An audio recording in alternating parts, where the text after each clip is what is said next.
Hello, and welcome to the Humanistic Counseling, a podcast in which we discuss, analyze, critique, and celebrate both well-established and cutting-edge ideas across the field of humanistic counseling. I'm Brett Wilkinson, Editor-in-Chief of the Journal of Humanistic Counseling, otherwise known as JHC.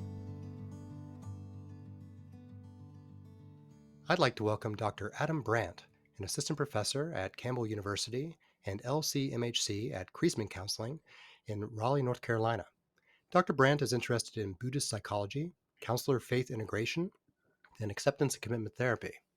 He works primarily with college students and young adults. When he is not working, you might find him perfecting his personal ritual and art form, making coffee.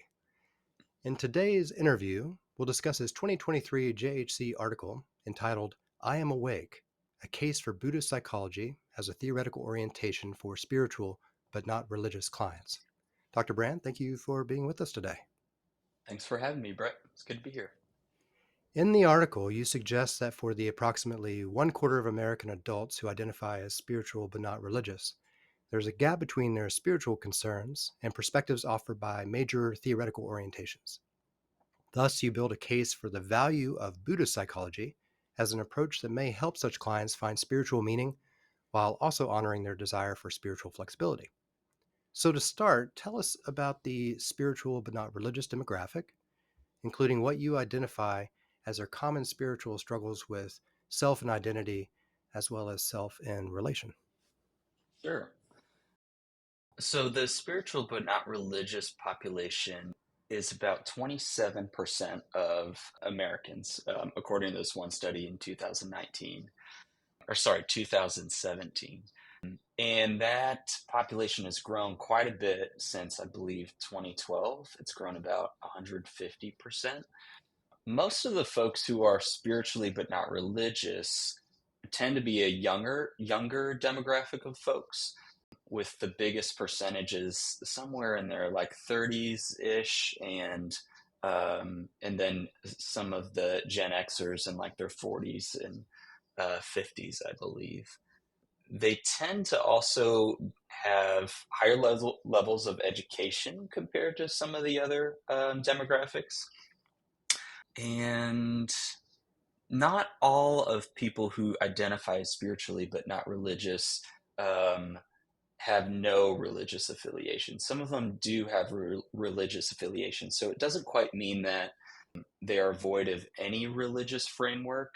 It mostly means that as far as their priorities go and how they think about faith and spirituality, they're more focused on some of the internal processes, or maybe some of the ethics and essence of what it means to transform as a human being and live ethically good lives as people. And if I were to put it in a metaphor, and I'm not using this, this isn't my metaphor, I heard this at a conference once. This woman talked about how spirituality is like love between people, and religion is like marriage. And so if we think about like the institutional construct of marriage, like we have laws, we have maybe some religious traditions around it, maybe not. We have all these different things as a society, and all these different rituals that make up what marriage looks like. But ultimately, the core part of that, hopefully, is love. So people that identify spiritually but not religious are more into that love component and less into all of the religious institutions, rituals, and maybe some of the communal processes that make up or try to facilitate that kind of love or spiritual essence. Okay.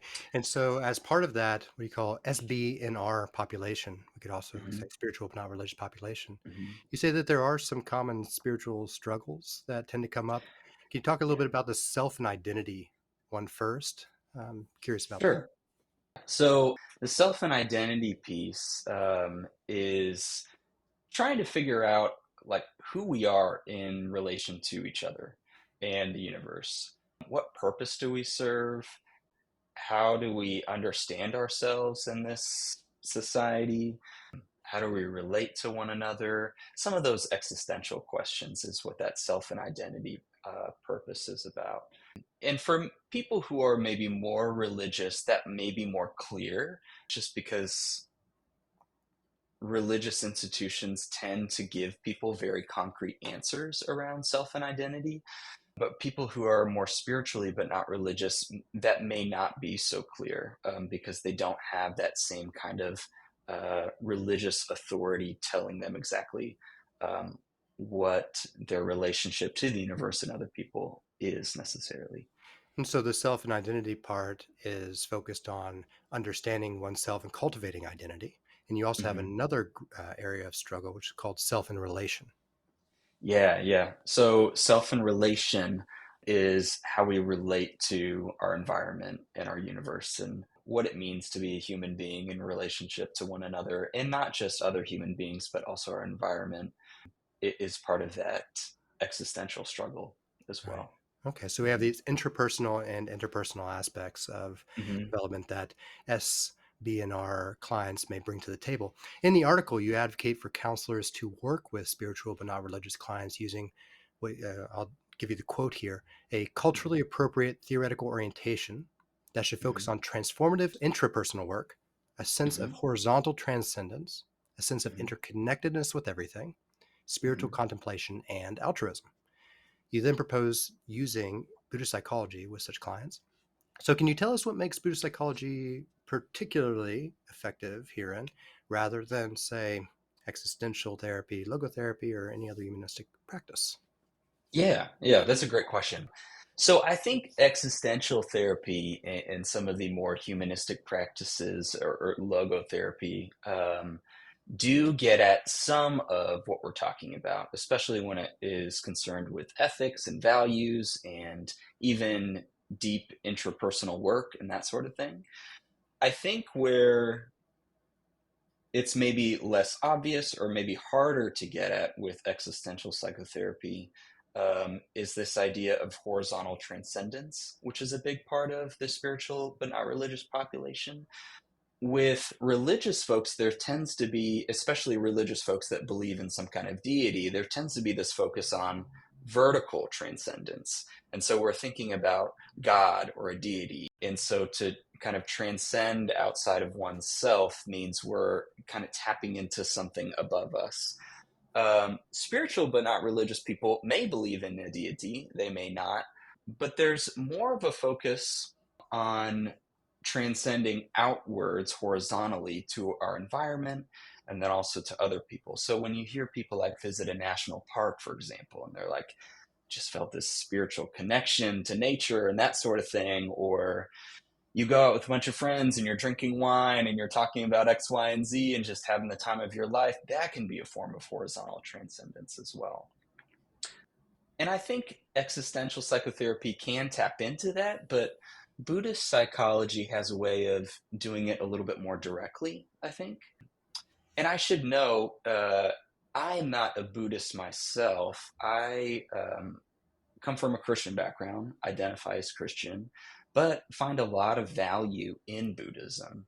And a lot of the spiritual processes of Buddhism, I think, uh, have a way of benefiting me in my faith development quite a bit.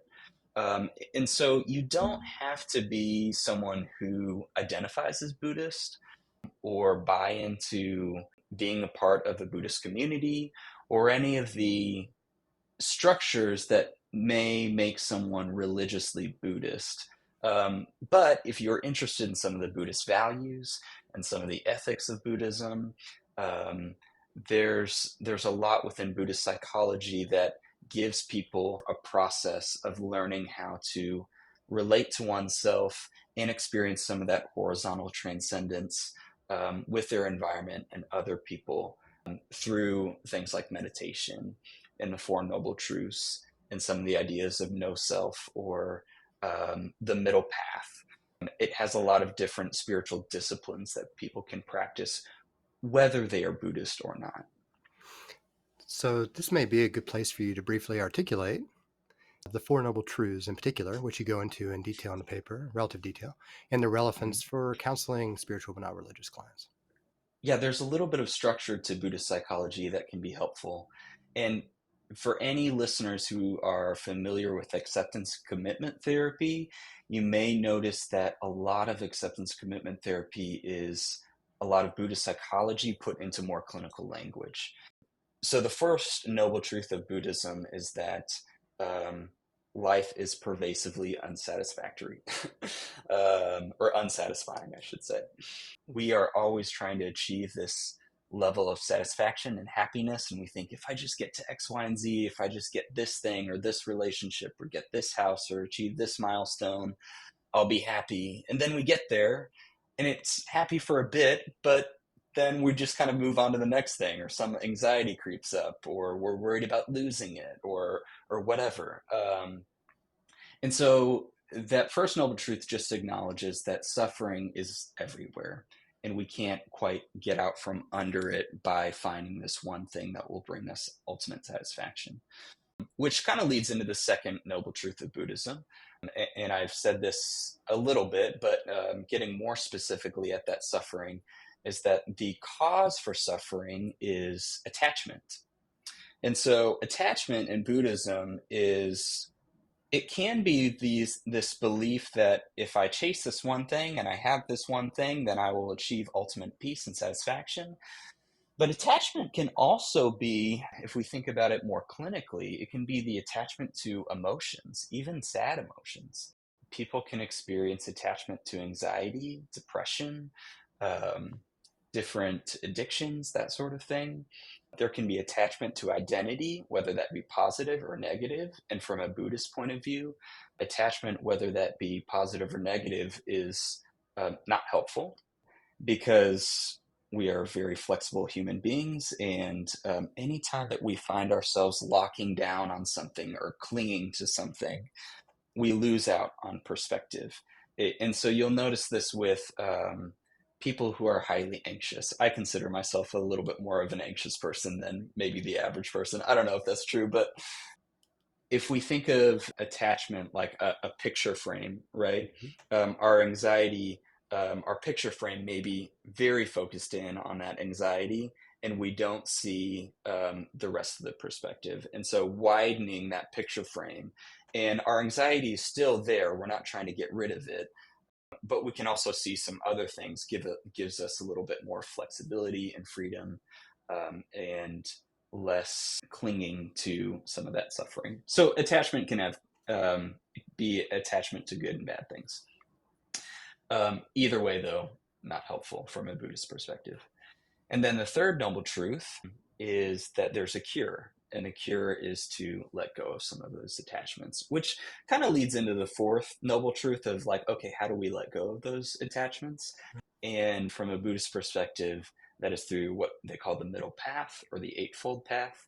And there are 8 different spiritual disciplines um, that guide people toward letting go of some of those attachments, being okay with the ebbs and flows of life, accepting that suffering comes and goes, and we don't have to cling on to things so heavily, whether that be identity, whether that be relationships, whether that be money, whether that be even pain, that sort of thing.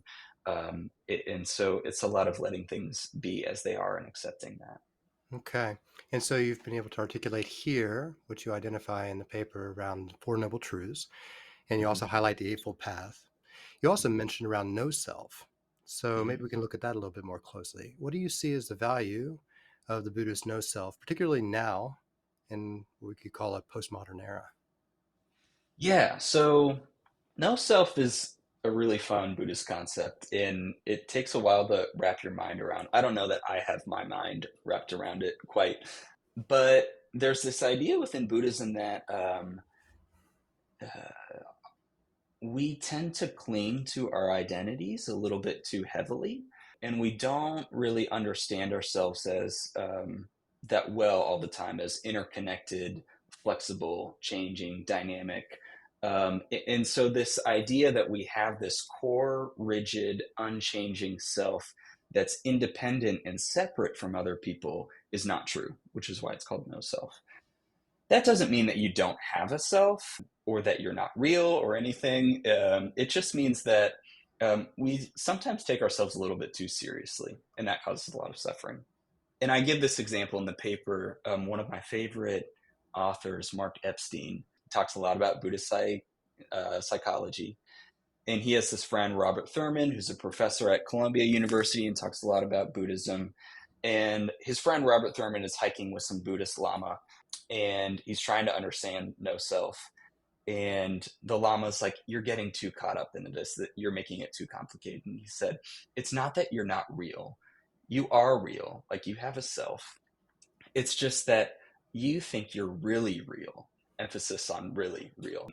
And he says you exaggerate it. And we do this all the time, right? We exaggerate ourselves, even in this podcast form, right? Like, we're both therapists, we're both professors.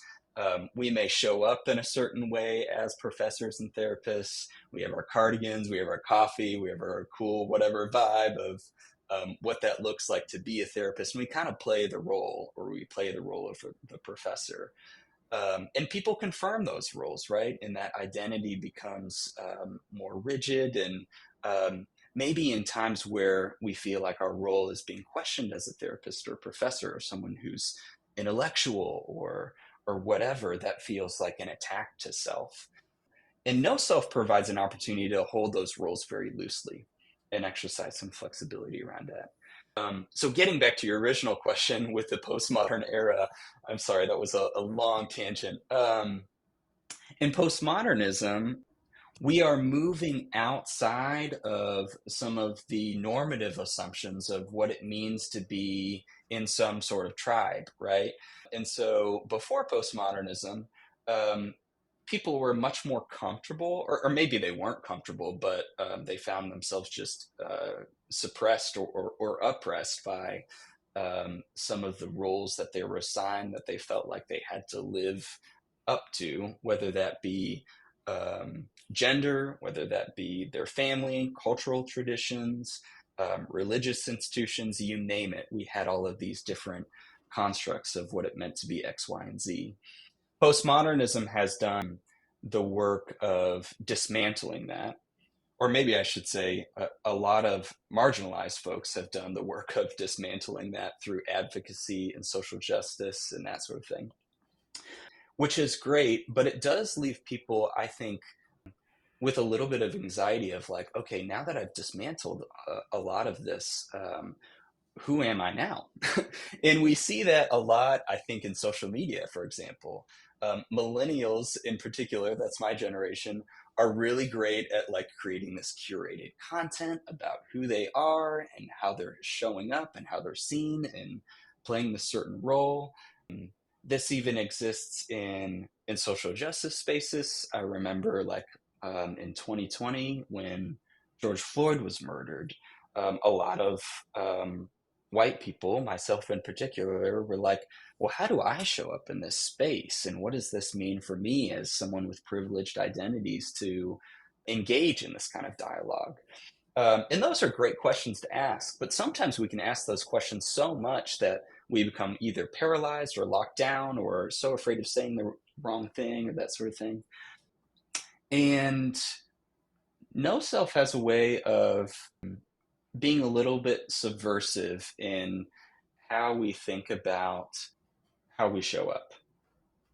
In that, maybe it's less important to think so much about like your role and curating this perfect identity and clinging so heavily to how you're seen and the optics of everything, because we're all human beings. We have this interconnected nature with everyone.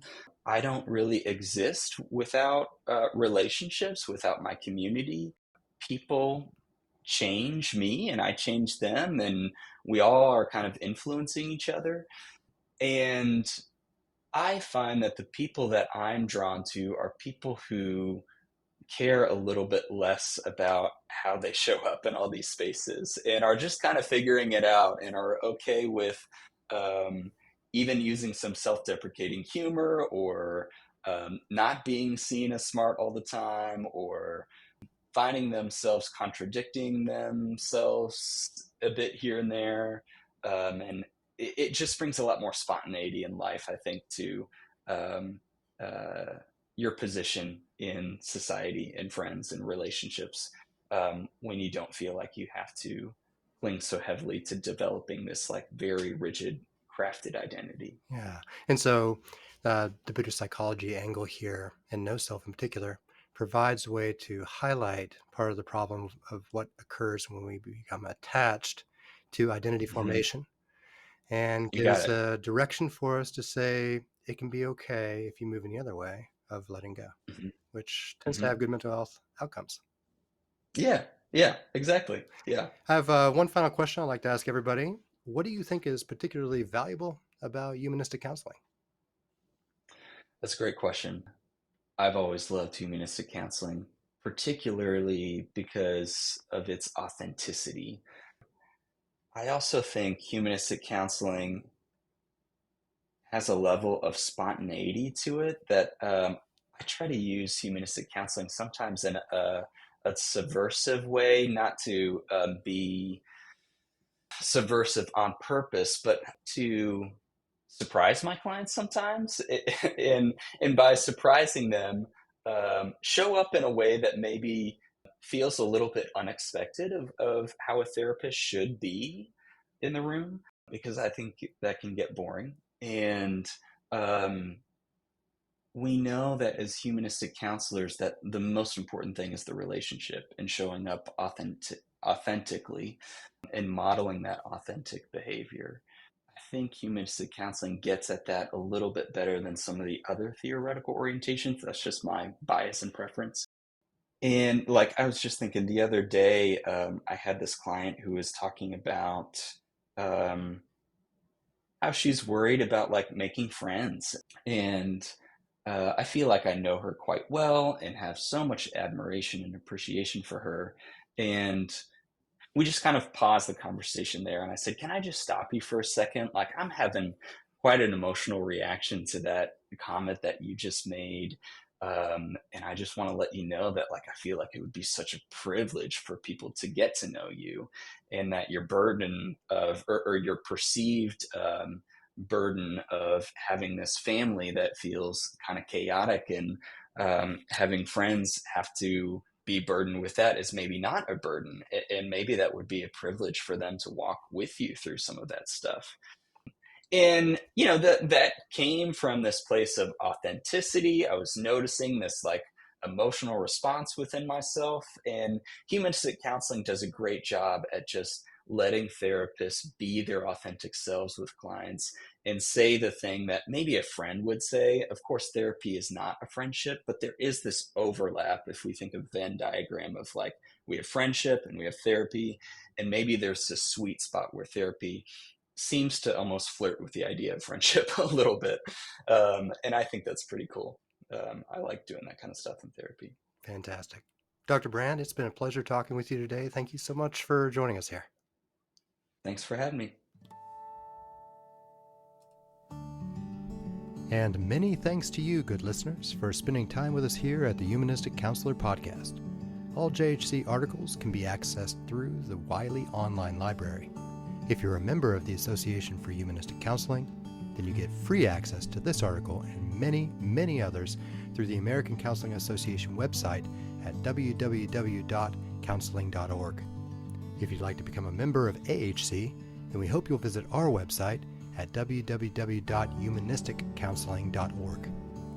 Thank you, be well, and hope to see you here next time on the Humanistic Counselor Podcast.